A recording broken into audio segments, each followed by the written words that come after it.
selama ini kan kita kalau berbicara tentang uang, ketika ada uang masuk itu udah pasti bersyukur, berterima kasih ya, makasih ya Allah dapat bonus, dapat gaji atau dapat rezeki tak terduga.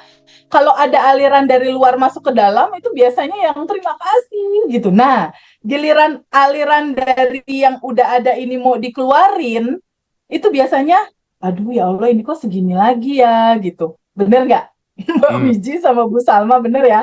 Mbak Devi, Pak Awan ya, rata-rata kita nih kemarin-kemarin begitu gitu. Aduh ini takut kurang, takut ini. Jadi resah ketika mengalirkan uang itu keluar, entah buat bayar cicilan, entah bayar buat PLN, entah apapun itu, ngasih atau apapun.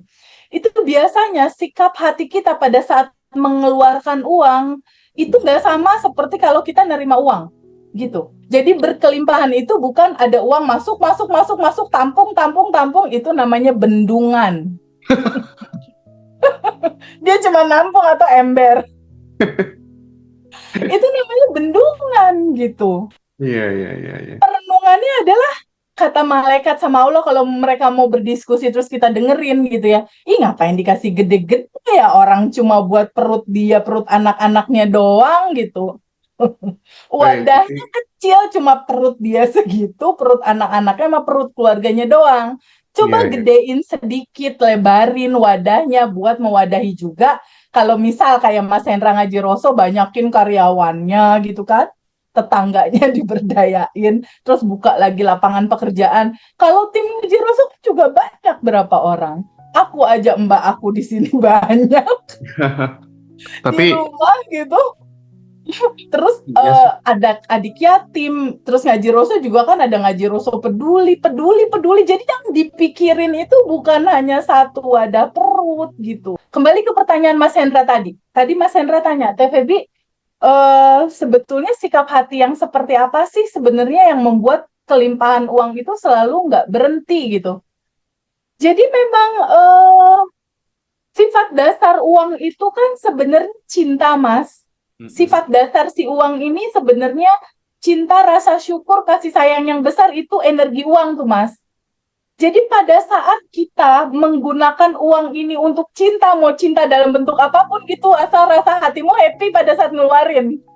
Oke. Mau ngasih ke nenek-nenek yang perlu, atau mau ngasih ke pacar kamu misalnya, Mm-mm. atau mau ngasih ke pasangan kamu, yang penting kamu mendeliverinya tuh dengan hati riang, bahagia, ringan. Nah itu, ketika kamu ringan melepaskan uang itu, dia akan ringan juga mas masuknya. Ini nggak ada. Mau Ini ngasih ke siapapun ya, mau ngasih ke siapapun.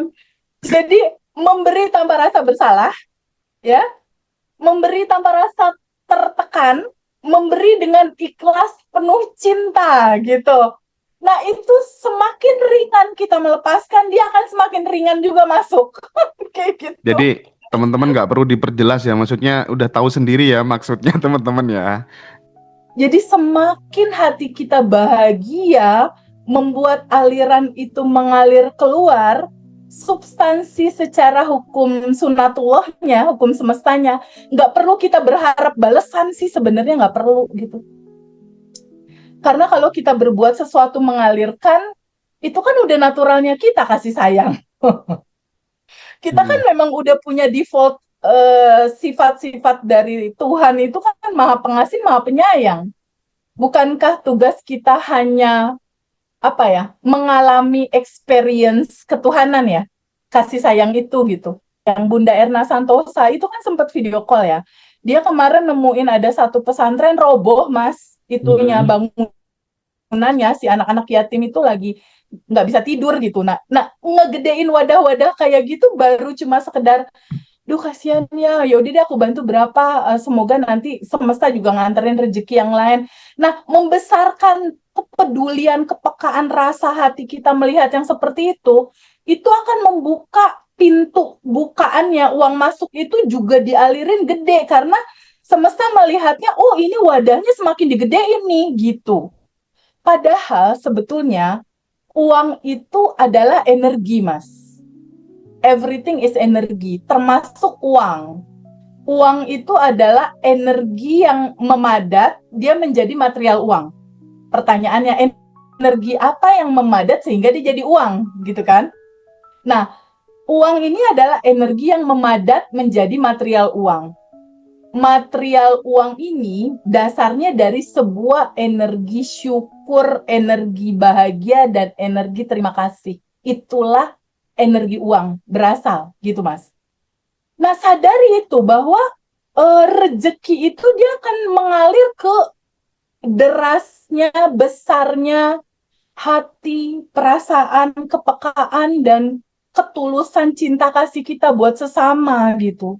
Si uang ini dibentuk sama energi syukur sebenarnya dia. Jadi pada saat sikap hati kita sadar dan menyadari bahwa oh, kata abundance itu memiliki arti aliran masuk kerannya itu terbuka dan aliran keluar kerannya juga dibuka. Jadi dia harus flow gitu, Mas. Masuk, ada pintu kebuka, lalu ada pintu keluarnya juga gitu. Hmm. Jadi dia flowing set gitu. Bukaan masuk terbuka lebar, bukaan keluarnya terbuka lebar. Itu namanya abundance, berkelimpahan. Bukan hanya kita, Tuhan itu keren, Tuhan itu hebat, Tuhan itu maha pengasih, maha penyayang. Kalau gitu doang buat apa? Kalau itu tidak melembaga menjadi perilaku yang harus kita lakukan untuk sesama gitu. Dan sih deh, jangan-jangan kita itu secara finansial itu stuck itu gara-gara selama ini hanya fokus mentingin diri sendiri saja gitu. Kita Jadi curiga bendungan. jangan itu jadi bendungan gitu. Jadi ini pelajaran yang sangat logis, sangat realistis dan eh menerapkannya tidak melulu sekedar finansial sih, saya kira bisa mendoakan orang lain, bisa juga kemudian kita sumbangsih pikiran, tenaga, waktu membersamai sahabat-sahabat yang lagi terluka, lagi menderita gitu. Itu tuh tergantung gaya dan variasi yang senyaman mungkin aja ya Teh ya. Iya, betul. eh ini konkret sih sebenarnya dan kenapa ini worth it? Karena sudah dipraktikkan banyak orang, makin memikirkan nasibnya banyak orang, makin wadah rezekinya meluas gitu loh. Mau kamu kasih buat apa tuh nggak penting, yang terpenting adalah Happy. ngeluarkannya tadi gimana? Happy, merasa ringan, merasa berkurang atau merasa berlimpah gitu kan? Iya, betul. Dan satu lagi, jika kamu posisi saat ini siapapun itu, dalam kelimpahan hidup yang Tuhan kasih, orang pertama yang harus kamu bahagiakan, yang harus kamu makmurkan, yang kamu harus bikin tenang, itu adalah ring pertama kamu. Ibu, bapak, ART di rumah kamu, supir kamu, atau siapapun di ring satu kamu itu wajib kamu bahagiakan gitu. Karena mereka-mereka ini orang yang berkontribusi di dalam kehidupan kamu. Hmm. Dan kalau mau kelancaran rezeki itu melimpah, tolong cek lagi bagaimana keharmonisan kamu, hubungan kamu dengan diri kamu sendiri. Masih ada rasa bersalah nggak? Kalau masih ada rasa bersalah, sending love buat diri sendiri. Bebasin dulu itu. Kedua, marahan nggak sama ibunya? Kalau marahan, sending love buat mama, maafkan, lepasin. Sama papa juga seperti itu. Sama adik, sama kakak, sama pasangan suami, sama anak, sama keluarga terdekat. Kenapa harus seperti itu? Kenapa harus sending love dan kamu harus harmonis secara relationship? Karena uang itu selaras dengan keharmonisan, Mas. Itu kembali ke judul latar belakang. Nah, ini penting banget. Latar Dapat belakang ya. atau dasar dari bagaimana sebuah aksi itu kamu lakukan. Karena gini, aku punya pengalaman pribadi ya. Aku punya saudara, dia kaya raya, Mas. Kaya raya, dulu aku lihat dia nih kayaknya duitnya nggak berseri. Gila nih duitnya nggak berseri nih orang gitu. Tapi ada satu apa ya kesempurnaan dia lah ya, aku bilang itu. Kalau dia ngasih nolong saudaranya, mulutnya nggak berhenti marah-marah. Oh, Jadi pada saat dia ngasih, bang kerja dong gitu. ya males sih, jadi mulutnya tuh berhenti ngoceh untuk marah gitu. Tapi dia ngasih, tapi mulutnya rame gitu. Sayang banget itu. Hmm. Nah, satu saat yang menerima uang itu menerimanya dengan terpaksa, dan dia juga sumpah serapah juga kayak ngasih gitu. Nah, ketika kita memberikan, kan uang yang dikasih sama keluarnya, anggaplah dikeluarin nih uang ngebantu saudaranya 1 juta kan sama. Tapi sikap mental, sikap batin dia tuh yang kesel gitu. Ada rasa kemarahan gitu latar belakangnya ini. Bukan latar belakang cinta gitu. Bukan latar belakang kasih, bukan latar belakang pengertian dan empati yang dalam. Itu tuh outputnya bakal beda loh, Mas. Dalam putaran roda kehidupan yang dia lagi di bawah. Karena dia bertemu dengan apa yang dia lepaskan dalam rasa. Iya, iya. Sekarang si sosok orang itu tuh dalam kondisi yang kekurangan, Mas. Oke. Kan banyak alumni itu bersaksi ya bahwa impian yang mustahil sekalipun kan bisa terwujud gitu. Nah, yang ingin saya coba konfirmasi ke Teteh, bagaimana sebenarnya hukum semesta itu bekerja di balik itu semua gitu? Apa kunci agar manifestasi itu tidak sekadar keinginan sesaat, tapi benar-benar menjadi kenyataan gitu? Mungkin by real case ya, mungkin di teman-teman yang pernah cerita kirim testimoni ke Teteh, ini mustahil loh. Ini mustahil, tapi kok bisa kejadian ya? Apa? Gimana caranya hukum semesta dan apakah kemudian itu bisa digeneralisir untuk banyak orang gitu teh? Ya, ini sebenarnya berlaku oleh banyak orang dalam start apapun, dalam start minus sekalipun gitu. Sebetulnya, tapi kuncinya adalah butuh waktu. Butuh waktu. Karena ini bercerita tentang data file-file memorimu yang become your reality now.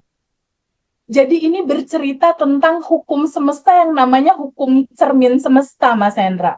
Hmm. Jadi ketika kita masih pakai identitas lama, pantulannya masih yang lama, udah. Karena semua pantulan dalam gitu. Tapi ketika kita sadar, oh kita bukan yang ini ya, kita yang tanpa batas dan berkelimpahan. Kita switch identitas, sadari bahwa kita bukan itu, lakukan daily rutin, mulai become your goals. Contoh, waktu aku income masih 5 juta, 10 juta, itu kan bawaannya pengen ditraktir terus gitu. Bawaannya pengen nunggu diskon terus kalau apa-apa gitu. Bawaannya kalau misalnya beli sesuatu ke tukang sayur, bawaannya pengen nawar, Mas. Mas, berapa cabai? 10.000, 7.500 ya? Gitu. Bawaannya kayak gitu. Nah, mental itu di dalam hari-hari getaran rasa itu konstan kan dilepaskan tuh. Dalam ketakutan, kekurangan, kekhawatiran. Ya itu yang dibaca sama semesta untuk diwujudkan. Yang kita butuhkan adalah identitas baru yang pada akhirnya kamu sadari, kamu tahu, aku bukan kekurangan, aku bukan penderitaan itu. Aku dilahirkan dalam kebahagiaan dan kelimpahan, walaupun belum. Hmm. Jadi kalau misalnya, misal nih, ada di antara teman-teman di live TikTok atau siapapun saat ini yang lagi nonton, merasa rezekinya seret, tolong dicek gimana hubungannya sama diri sendiri. Diri sendiri itu maksudnya ada merasa berdosa, ada rasa bersalah, ada menyesali diri, ada kayak mengutuk diri gitu loh, Mas. Nah, itu bebasin dulu gitu. Nah, ketika udah tahu tujuannya itu kebahagiaan dan kelimpahan, mulai coba untuk setahap demi setahap melangkah dalam rasa. Jadi rasakan dulu di dalam hati bahwa kebahagiaan itu ada di dalam.